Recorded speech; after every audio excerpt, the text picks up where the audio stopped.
Probably the fact that there was, in my fraternity, there was a guy that when I was a freshman was Pistol Pete, and then the next 2 years, I guess every year I was in school, there was a guy in my fraternity that was Pistol Pete. So I was always around it, and I got to know the guys and liked them, and what they were doing looked like it was fun. And then I had the opportunity to sort of be around the head and the equipment and talk to them about what they did, and so I sort of knew more about it.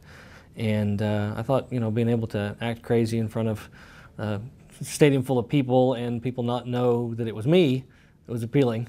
So I thought I'd try out. I had the opportunity, like I say, since I was in the fraternity house with the guys, the head was there, so I had the ability to put it on and kind of walk around and get a little bit used to it. And that helped a lot, being used to the head and sort of knowing what was expected of you. And then when I tried out 2 years. The first year I didn't make it, and at that time they had some of the guys that had tried out were what were called Pete's partners. They've used that name now for the kids group, but we were down on the field. After I tried it the first year, I was selected as one of the Pete's partners, and we were down on the field to kind of help Pete keep his equipment together and like reload the shotgun. Or at that time there was actually a giant, probably about a 10-foot drum that we had on sort of a little trailer that we pulled out on the field after touchdowns and field goals and things like that, and Pete would sometimes ride on that. And so we anyway got dressed up like cowboys and helped Pete out and drag the drum out on the field. So. Okay, the one thing that stands out is that when we used to have to do a pantomime, and I had talked to the guy that was Pistol Pete right before me. Again, he was in my fraternity. The guy that preceded him was also in our fraternity. He was going to be one of the judges, and I guess I knew that. But anyway, the guy who was Pete before me, Scott Petty, had told me what Rick had done in his tryouts for his pantomime, and I think he really was just telling me that as an example, that here's the kind of thing Rick did, so do something sort of like that. And so when tryouts came up, they said, "Can you do pantomime?" I just did exactly what Scott had told me Rick did, and then a couple of seconds into it, you can just see this broad smile on Rick's face when he realizes that I'm doing to him his pantomime that had worked for him. So that was one of the more memorable events in the tryout. I think there was a lady that was a judge. I don't remember who it was. I think it was it might have been a cheerleader or an alum that had formerly been a cheerleader. And I can remember sort of one of the things that the judges will have you do when you're trying out is just put the head on. And most of the time, the guys who are trying out will just put the head on and then just stand there and wait for somebody to tell them what to do or ask them a question or something. And I think Scott had told me, when you put the head on, you're Pete. Don't just stand around waiting for somebody to tell you something to do. Go into character and just go start doing stuff. And so I put the head on, and for some reason I just went over to this lady and started acting like she was the most beautiful woman in the world, and I was like asking her to marry me and holding out her hand and kissing her hand and just messing with her. So I can remember doing that. So very cool. It either worked or it at least didn't work against me, because they chose me that year. So, yeah, generally speaking, most guys that get chosen as Pistol Pete, and this isn't we don't intend this to be the case, but most guys that have been selected as Pistol Pete have tried out more than once. And so when you see them, you remember them from last year or the year before that when they tried out. So you've seen them over a period of years. You've seen the development when they looked awkward. Now they really know what they're doing, or they come across better in the interview or whatever. But yeah, it's see what they can do, talk to them about it, look at their resume. There's an application, it's not really a resume, but an application that lists their grades, their outside activities, those kinds of things. And we look at those sorts of things and then talk about it. And it's not often an easy decision, but it's something that happens relatively quickly. I mean, once we've seen everybody talking about it. It's, I wouldn't say the discussions get heated, but certainly people feel strongly about certain candidates and advocate strongly for those, and other people, sort of feel strongly about theirs and go back and forth and figure out a way to, make everybody happy and come up with the right people. But, and that can take a long time. That's not an easy decision to make, but yeah, pretty much one night and it's done. Usually your friends will know, but it was, the main thing is sort of the crowd, the masses, the people on TV or whatever, you want to keep it a secret from them. Not that it's a secret that it's a real person under there, but you don't want to be clear that there's a real life person under there, especially for kids. You know, you see a kid, and if a young child sees you taking the head off, it's like this huge letdown. I mean, it's this larger than life, sort of a cartoon character, and then, oh, it's just a regular guy. So you don't want that to happen. So at the very first, whenever Pistol Pete was first initiated as OSU's mascot, I mean, they really didn't let anybody know, and it was really a closely held secret. But, you know, pretty much your friends are going to know, they're going to see you carrying the head and the equipment around, and so it's really too big to keep a secret, but you just want to keep it a secret from the masses, and specifically children. And so every week you had a list of events. You know, sometimes on a slow week you might have, you know, an event or two that you had to go to, and then the weekends you had almost, you know, every weekend you had 2 or 3 activities at least, and then of course it was a football game, you had, you know, 10 different activities you were going to. So there was no such thing as a sort of a normal schedule, but it was absolutely the case to have, you know, 2 or 3 activities, events, appearances as we called them, every week, during the week. Well, the one thing we used to have to do back in the olden days, whenever I was Pete, we had to do a pantomime. And I don't think they do that anymore. The last few times I've talked to people about it and that I've been involved in it, they didn't do pantomime. Which I thought was a great, I mean, doing it I thought was a good idea, because with Pete you can't talk, so you've just got to show the judges and the former Petes that you can get across a point, a story, an activity, or show people what you're doing without using words. And so I always thought it was a good idea, and whenever I judged and we didn't do it, I tried to convince the other guys that we should. But I think more focus is on the interaction with alumni and the necessity of providing a really good face on OSU in every way, shape, or form, and in sort of everything you do. And it's not that that wasn't important earlier on, it's just that it's become more important.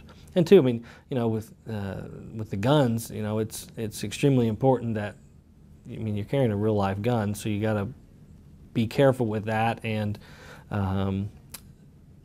know that you've done more than is really required to keep it safe and keep it away from other people and things like that. That's just, you know, gun safety hasn't changed. There's not any real change the way Pete has to handle his guns, but sort of other people's concerns with regard to guns is probably societally become more prevalent, so we just sort of have to be more careful in that regard. Yeah, well, every single one of us thinks that we were the best Pete ever, and so we're looking for somebody that's almost as good as us.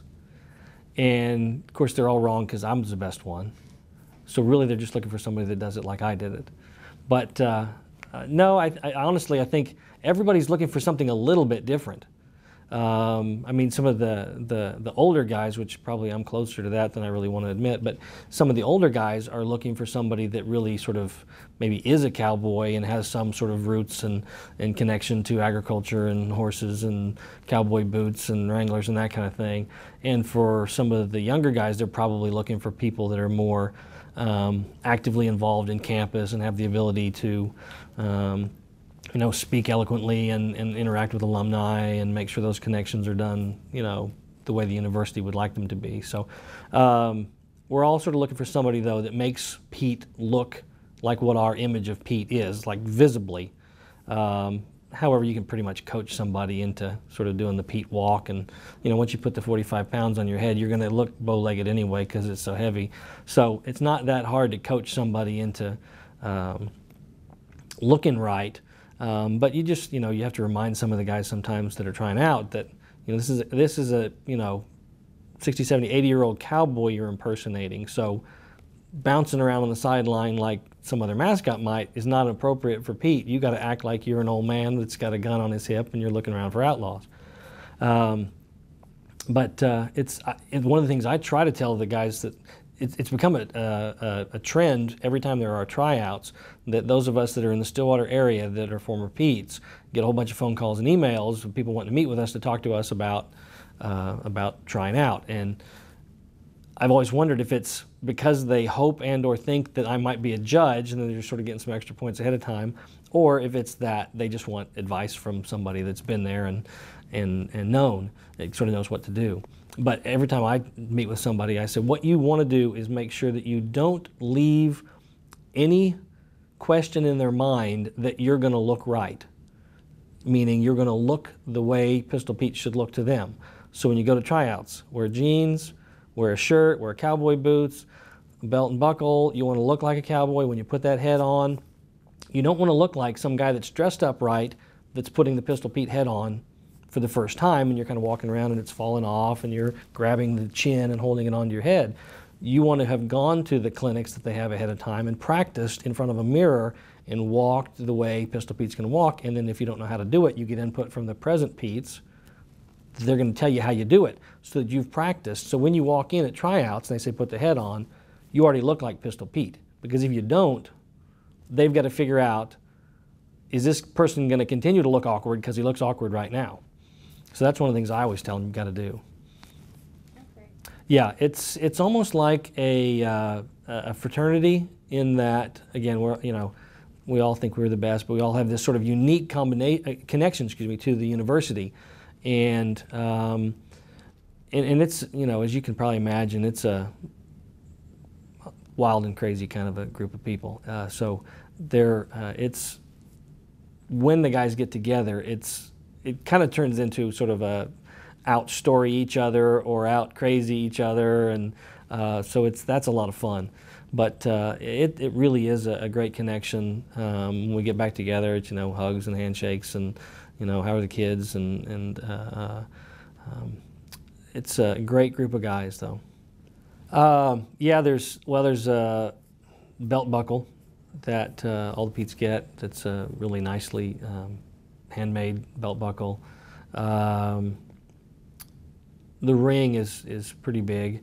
There are different times, different guys, like now they have spurs they try to get each of the guys, and some more sort of other Western things. One of the guys right now is working on getting some badges done for people. But really, even the guys that were Pete early on, they don't have much. They have rings because they got a ring later on, but there wasn't really anything that they were given by the university or that they kept, and so it's just sort of their memory and that they know they were Pistol Pete, and that the younger guys sort of look to them for guidance, and so there's the mementos are really sort of, not even secondary. It's, the memory of doing it and the connection to the university. In doing different things, trying to put together web pages early on and things like that, trying to get information from the guys, I always say, well, just send pictures. One of the guys that were Pete back in the late 50s and 60s, it wasn't that common to have pictures of stuff, and so there aren't that many pictures of them, and a lot of times they don't have them. So yeah, they've got a ring because in the 80s or whatever we started doing those, but it's just the memories and the knowledge that you were Pete and that everybody else knows you're Pete. It's probably the same kinds of things that attracted me and other guys to being Pistol Pete. One, you care a lot about the university. Two, the excitement and the enthusiasm about the university. That's the pinnacle of that is the athletic events.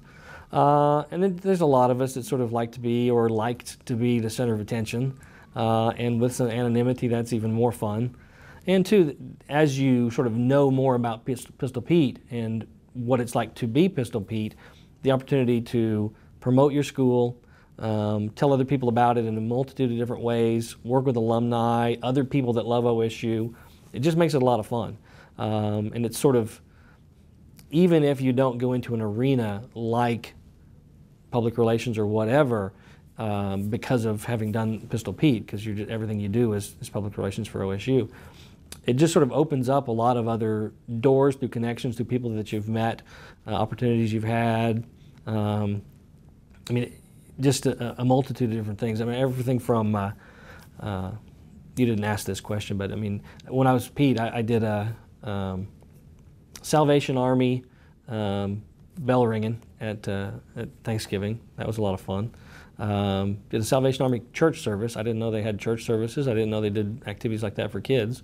And don't ask why what exactly Pistol Pete did during the church service. It was really silly and fun. But I had a young man that was, another event that I did was a little boy had just gotten back from Washington, D.C. He had met the president on a Make-A-Wish Foundation trip, and he had leukemia, and he apparently to somebody after he got back said he really loved meeting the president, had a blast, and thank you for the trip, but what I'd really like to do is meet Pistol Pete. And so they called me up, and I met with him at a baseball game, and we played around. He got autographs and met the baseball players. We took a bunch of pictures and everything, and you know, he sent me a letter after that. Pistol Pete, you're my best friend. I love you. This kind of stuff. And I've still got that letter. And you know, the little boy was 6 or 7 or 8, and he had leukemia at the time. And I don't know what happened to him. I don't know.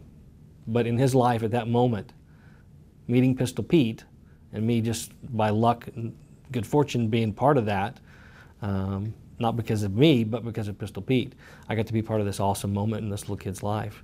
And that meant a lot to his parents and everything. So cool things like that you get to do. Athletically, the OSU football when we played University of West Virginia in the Sun Bowl on Christmas Day. It was when Coach Gundy was junior quarterback. I got to go to the Sun Bowl that year. That was my Pete year. But yeah, that was a lot of fun. It was like 70 degrees the day before Christmas, and on Christmas it snowed. And that was back when not everybody had cell phones, so I got to, that's the day before we'd gone on the trip, I'd gotten engaged, and so I got to call my fiance from the halftime of the football game on a cell phone, which again, now is no big deal, everybody does that, but back then it was pretty cool. And so that was, and two, I mean, the year I was Pistol Pete, until the last few years, I just sort of lucked into an awesome year. When I was Pistol Pete, it was Thurman Thomas's senior year, Barry Sanders was a sophomore, Robin Ventura was a senior, Scott Verplank was a senior, Liz Brown played women's basketball for us, she was amazing, John Smith was a senior, Kenny Monday had just graduated the year before, and so I'm trying to remember, John Starks was on the basketball team. It was just this amazing year, and all these incredible athletes that went on to do, crazy, excellent things in their sports, and I just happened to be able to be a part of that, so that was pretty amazing.